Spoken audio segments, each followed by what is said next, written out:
לכל איש יש שם שנתן לו אלוהים, ונתנו לו אביו ואימו. Hola oyentes de Radio Sefarad, volvemos a comunicar como cada 2 semanas habitualmente con Alejandro Ruinstein para hablar del buen nombre. ¿Qué tal, Alejandro? ¿Qué tal, Jorge? Bueno, hoy hemos hablado a veces del buen apellido, pero hoy ya no es ni buen nombre ni buen apellido, es el buen anonimato. Y en el contexto del Tanaj, de la Biblia, con lo cual es un tema muy amplio que nos va a llevar varias entregas, creo, ¿no?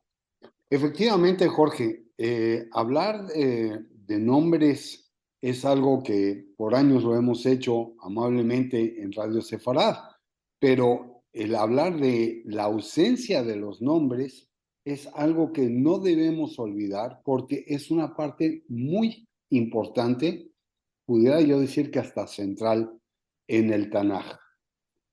Como bien lo sabemos, el Tanaj se compone de 3 grandes cuerpos y hoy hablaremos de la Torá propiamente, el Pentateuco. Nos encontramos que hay pues muchas figuras bíblicas que aparecen sin mencionar sus nombres. El Midrash, o en su caso varias tradiciones, a veces llenan estos espacios en blanco proporcionando nombres e incluso información adicional para estos personajes a los cuales no se les asignó un nombre.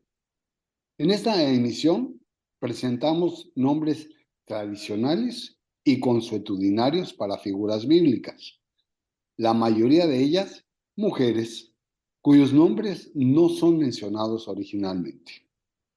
Las fuentes de los nombres son variadas, incluyendo las tradiciones de la Biblia, como la traducción de Onkelos, la traducción de Jonathan ben Uziel y también la Septuaginta.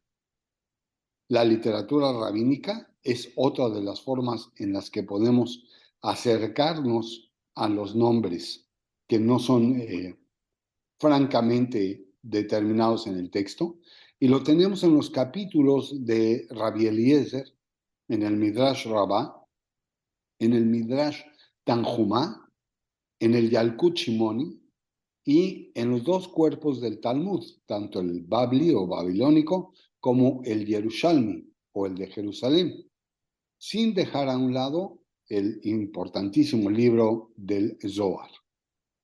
Hay otros libros externos, como el conocido como las Antigüedades de la Biblia o el libro de los Jubileos. A pesar de la actitud ambivalente de los sabios de la Torá hacia los libros externos, varios eruditos conocidos como los Rishonim, que van del año 1040 al año 1500, y los Aharonim, que van precisamente desde 1500 hasta el día de hoy, confiaron en sus expresiones.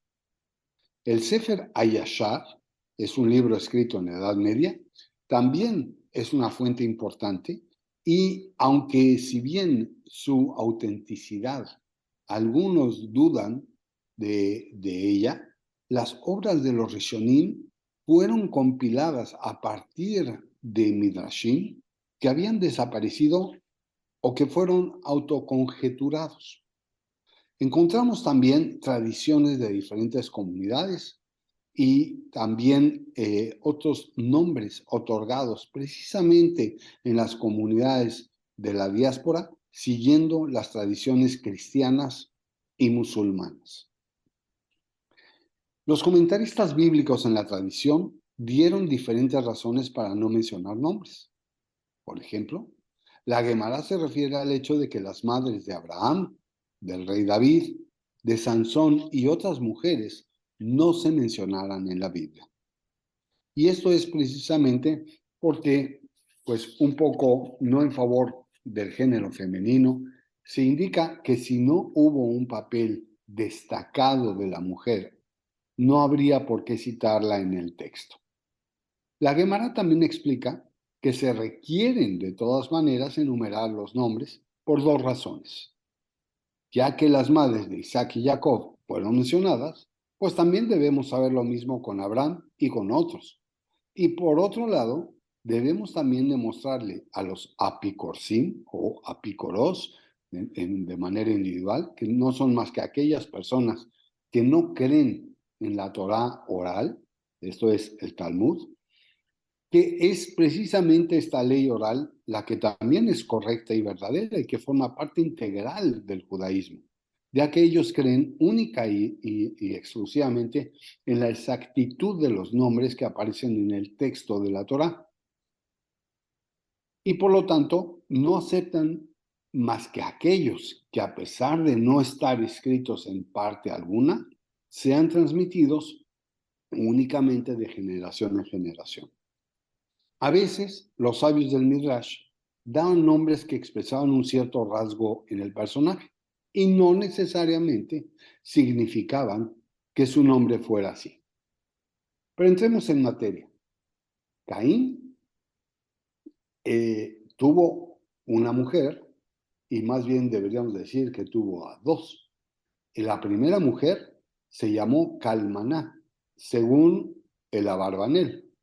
Pero si buscamos los textos del rabino Chaim Kanievsky, encontramos que el nombre era Havayá, o en el libro Divrei Ayamim de Yerachmiel ben Shlomo, encontramos que el nombre de la esposa de Caín era Temer.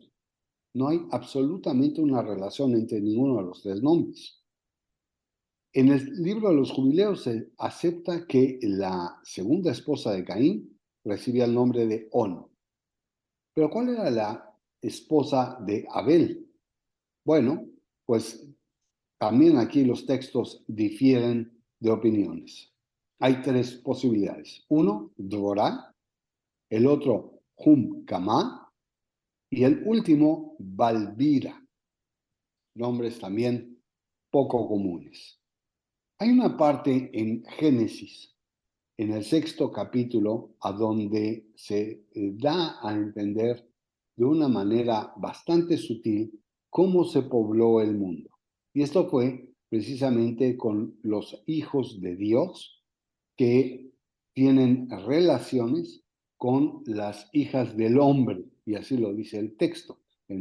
Como lo dije ya en el libro de Génesis, en el capítulo 6, en los versículos 1 a 4. Ahí nos encontramos que estos hijos de Dios son conocidos como Azá y Azael, o también como los hijos de Caín. Tenemos en el caso de aquellos que resultan ser esposas de las generaciones que van desde Adán hasta Noah, vamos a encontrar muchos casos a donde las mujeres pues no son citadas. Claro, en el caso de Adán sabemos que era Eva, pero en el caso de Set, o Shet en hebreo, el tercer hijo de Adán y Eva, sus nombres eran Atzurá, Pturá, Azurá o Nová. En el caso de Enosh, los nombres ya son más parecidos, dependiendo de la fuente a la que se consulta, porque la esposa de Enosh se llamaba Naamit, Naim o Noam. El caso de Cainán es que la esposa se llamase Mealalit, Majolelet, Meolalot, y también lo encontramos en Mehalelel, el nombre de Dina, un nombre que luego lo vamos a encontrar en las tribus, ¿verdad? La única hija de Jacob.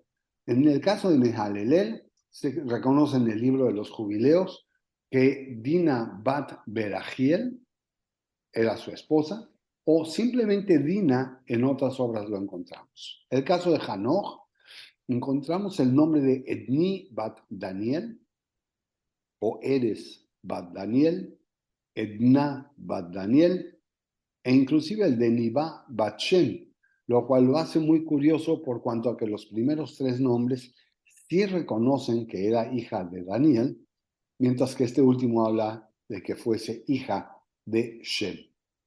En Matusalén, ni más ni menos que el personaje que vivió 969 años, debió haber tenido seguramente un largo matrimonio. ¿Y con quién lo tuvo? Pues ni más ni menos que con Adin bat Azriel o Erna bat Etadel, o finalmente Edna bat Azaria. Nuevamente, las fuentes varían y por lo tanto la grafía de los nombres es distinta. En el caso de Lamech, encontramos el nombre de Ashmua bat Elishua ben Hanoch, o el de Shema bat Enosh, o Bidna bat Berachel. Ya acercándonos a personajes más conocidos, vamos con Noé. Y Noé sabemos que sube a su arca junto con su esposa, con sus 3 hijos, pero también cada uno sube con su cónyuge. El caso de Noah o Noé se sabe que es Naamá bat Lamech. El libro Sefer HaYashar habla de que el verdadero nombre era Naamá bat Hanoch, mientras que encontramos otra fórmula en el libro del Jubileo, que es Anzara o Enzera bat Raquiel. Y finalmente el libro de las generaciones reconoce un nombre totalmente distinto, que es el de Totzia y el de Artzia. ¿Cuáles eran los nombres de las 3 mujeres de Shem, Ham y Yafet? Pues de Shem era Mahalá bat Bno o Mahaltirán. El caso de Ham era Dmut Nechi y el de Yafet bat Nednachef. Nombres que difícilmente podríamos encontrar al día de hoy. Vamos a seguir con personajes conocidos. Por ejemplo, el padre de Abraham era Terach, pero a su vez, Terach era el hijo de Nahor. Por lo tanto, la esposa de Nahor recibe el nombre de Isgaf bat Yashjo o Isca bat Nisa y finalmente Isca bat Nistag.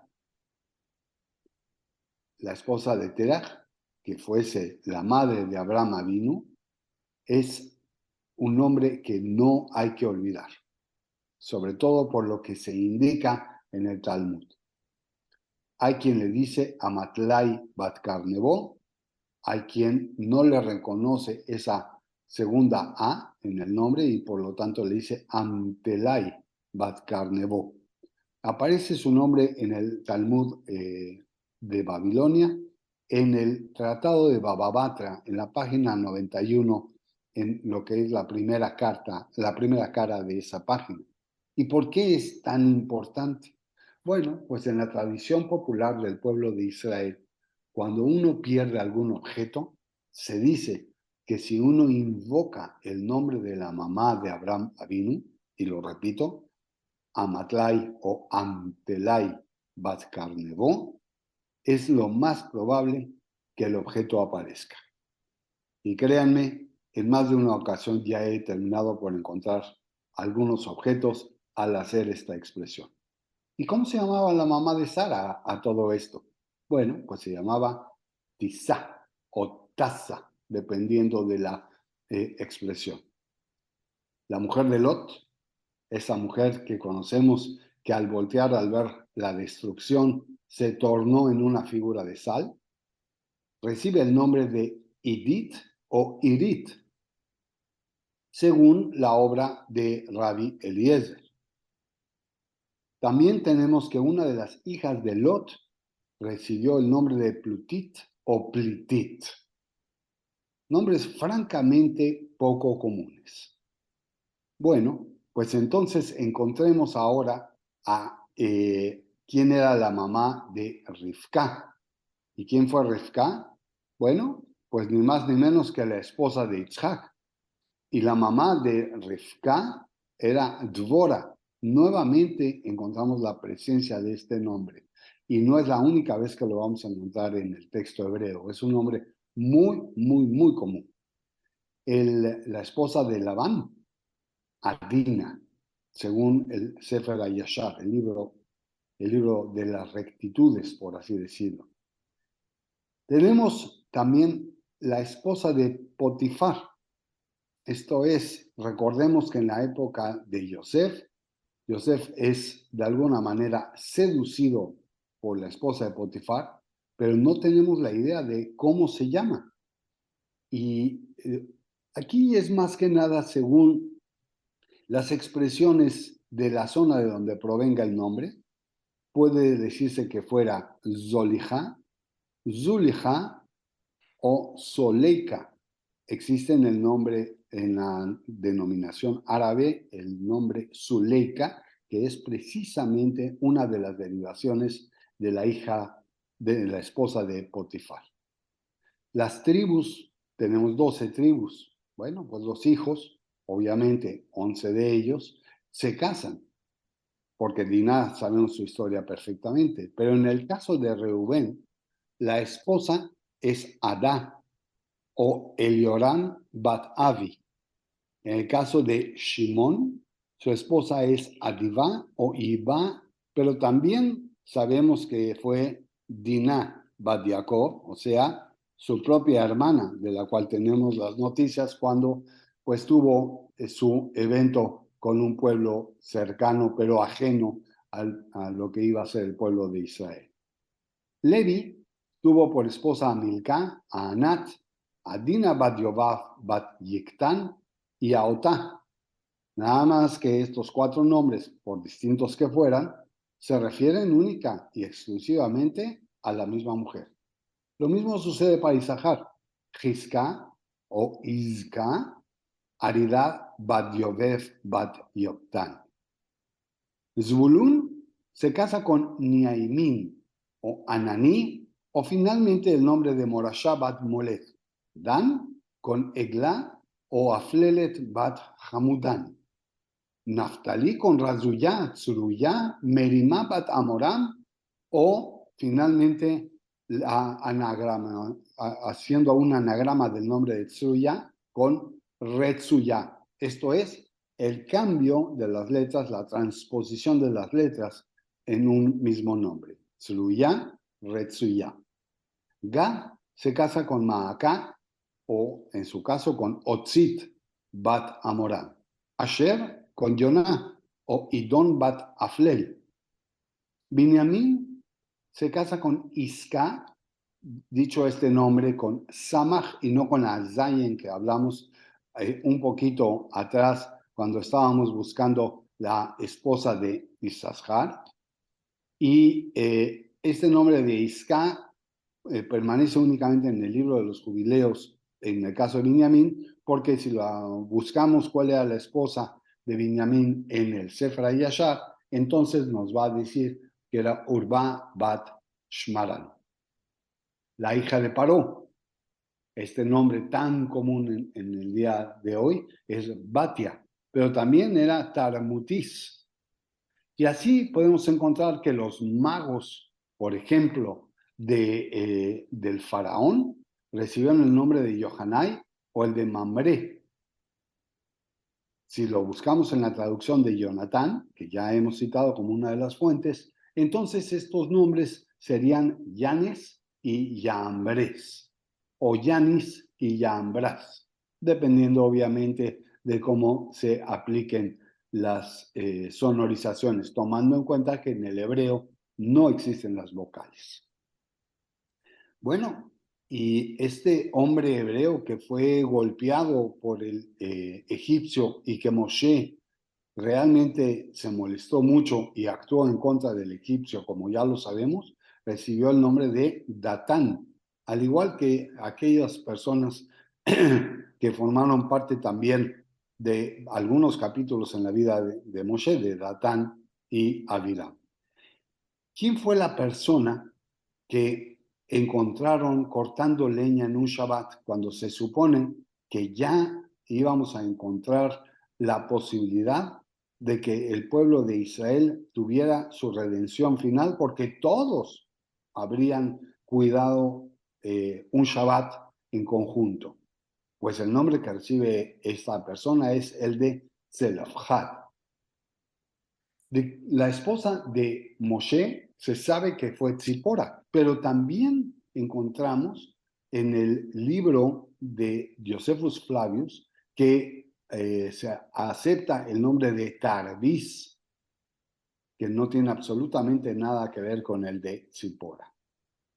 Y encontramos de igual manera el nombre de el joven que le informa a Moshe sobre las profecías del Dad y Meidad, y recibe el nombre de Gershom o el de Yoshua bin Nun, dos figuras muy importantes porque Gershom es el hijo mayor de Moshe y de Tzipora, y el de Yoshua bin Nun será uno de los nombres que habremos de tratar en la próxima emisión cuando hablemos precisamente de los otros dos cuerpos que integran al Tanaj, que son los profetas y los escritos.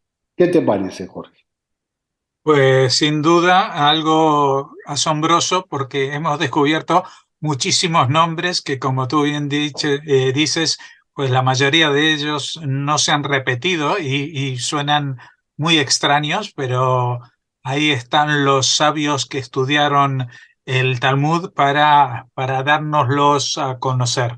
Así que bueno, seguiremos atentos a las próximas emisiones de estos nombres hasta ahora anónimos en el Tanaj, pero que los sabios judíos han sabido develar a lo largo de los tiempos. Muchas gracias, Alejandro Rubinstein, y hasta la próxima.